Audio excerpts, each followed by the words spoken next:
So this is a condensate line that's backed up. We're going to try to clear it out. We're just using a simple shop vac in order to suck any clog that's in the air conditioner out and allow that condensate and that water to drain out of the line.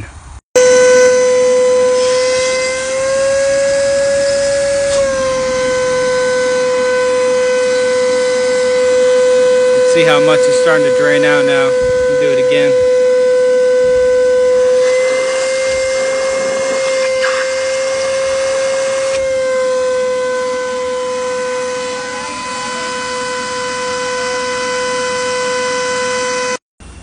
And that condensate line was backed up. That safety switch right here, that tripped and it made it so the unit turned off and the thermostat went blank. Right here is the P-trap under condensate line that needs to be filled up. If you do vacuum it out with a shop vac, that needs to be filled back up in order to make it so the water can drain out of your system. So we're just going to fill that P-trap back up.